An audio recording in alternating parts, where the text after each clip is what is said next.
Hello family, ഇന്ന് ഞാൻ വന്നിരിക്കുന്നത് ഒരു അടിപൊളി ഇറച്ചിച്ചോറിൻ്റെ റെസിപ്പി ആയിട്ടാട്ടോ. റംദാനും ഈസ്റ്ററിനും എല്ലാം തയ്യാറാക്കാൻ പറ്റിയ ഒരു അടിപൊളി ഡിഷ്. ആദ്യം തന്നെ നമുക്ക് ഇറച്ചി പ്രിപ്പയർ ചെയ്തെടുക്കാം. അതിനായിട്ട് ഒരു 3 സവോള, 2 തക്കാളി, ഒരു 5-6 പച്ചമുളക്, ഇഞ്ചി, വെളുത്തുള്ളി, കറിവേപ്പില ഇവയെല്ലാം അരിഞ്ഞ് നമ്മുടെ പച്ചമുളക്, ഇഞ്ചി, വെളുത്തുള്ളി ഒന്ന് ചതച്ചും കൂടി എടുക്കണം. അതിനുശേഷം ഒരു കുക്കർ അടുപ്പത്ത് വെച്ച് അതിലോട്ട് വെളിച്ചെണ്ണയും നെയ്യും തുല്യമായിട്ട് എടുത്ത് ഇനി അതിലോട്ട് നമ്മൾ ചതച്ച് വെച്ചിരിക്കുന്ന പച്ചമുളക്, ഇഞ്ചി, വെളുത്തുള്ളി പേസ്റ്റിൽ നിന്ന് 1/4 പങ്കും എടുത്ത് ഒന്ന് വഴറ്റിയെടുക്കുക. ഇതിലോട്ട് ഇനി സവോള, തക്കാളി, കറിവേപ്പില ചേർത്ത് ഒന്ന് യോജിപ്പിച്ചെടുക്കുക. ഒന്ന് വഴണ്ട് വരുമ്പോഴത്തേക്കും അതിലോട്ട് ഒരു പിടി പുതിനയിലയും ഒരു പിടി മല്ലിയിലയും കൂടെ ചേർത്ത് കൊടുക്കുക. ഇതിലോട്ട് ഇനി പൊടികൾ ചേർക്കാം. 1 ടീസ്പൂൺ മുളക് പൊടി, മഞ്ഞൾപ്പൊടി, കുരുമുളക് പൊടി, 1 ടേബിൾ സ്പൂൺ മല്ലിപ്പൊടി, കുറച്ച് ഇറച്ചി മസാലയും കൂടെ ചേർത്ത് ആവശ്യത്തിന് ഉപ്പും ചേർത്ത് നമുക്ക് വഴറ്റിയെടുക്കാം. ഇതിലോട്ട് ഇനി ഇറച്ചി ചേർത്ത് കൊടുക്കാം. 1 കിലോ ഇറച്ചിയാണ് ഇവിടെ എടുത്തിരിക്കുന്നത്. ഇനി നമുക്ക് ആവശ്യത്തിന് വെള്ളം ചേർത്ത് കൊടുക്കുക. ഈ വെള്ളത്തിലാണ് അരിയും കൂടെ വേവിച്ചെടുക്കുന്നത്. ഇനി അടച്ചു വെച്ച് 3 ഹൈ വിസിലും ഒരു 10 മിനിറ്റ് ലോ ഫ്ലെയിമിലും ഇട്ട് ഇറച്ചി വേവിച്ചെടുക്കാം. ഇറച്ചി വേവുന്ന സമയം കൊണ്ട് നമുക്കൊരു സാലഡ് ഉണ്ടാക്കിയെടുക്കാം. അതിനായിട്ട് ഞാൻ ഒരു സവോള സ്ലൈസ് ചെയ്തതും 2 പച്ചമുളക് സ്ലൈസ് ചെയ്തതും എടുത്തിട്ടുണ്ട്.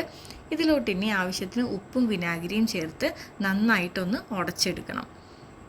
ഈ ഒരു ഇറച്ചിച്ചോറിൻ്റെ റെസിപ്പി അത്ര എരിവൊന്നും ഇല്ലാത്ത കേട്ടോ.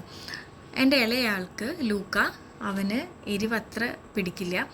പക്ഷേ എന്നിരുന്നാലും അവൻ ചോദിച്ച് മേടിക്കുന്ന ഒരു ഡിഷാട്ടോ.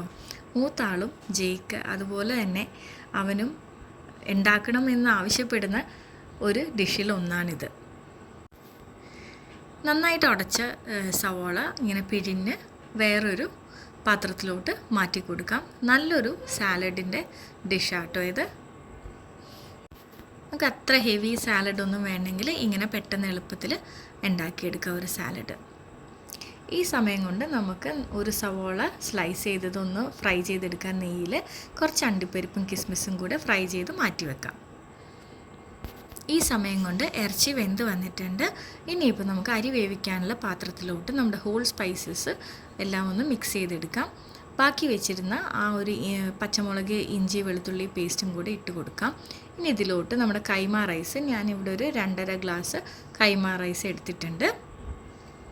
ഇതിലോട്ട് ഇനി ഇറച്ചി വേവിച്ച വെള്ളമാണ് എടുക്കുന്നത്. എനിക്കൊരു കൈക്കണക്കുണ്ട്. ആദ്യമായിട്ട് ചെയ്യുന്നവർ ഈ അരി മുങ്ങിക്കെടുക്കാൻ പാകത്തിന് വെള്ളം ഒഴിക്കുക. തിളച്ച വെള്ളം തന്നെ എടുക്കാൻ ശ്രമിക്കുക കേട്ടോ. ആവശ്യത്തിന് ഉപ്പ് ഇട്ട ശേഷം ഒരു തിള വന്ന് നമ്മൾ മൂടി വെച്ചിട്ട് ഒരു 10 മിനിറ്റ് കുക്ക് ചെയ്തെടുക്കാം.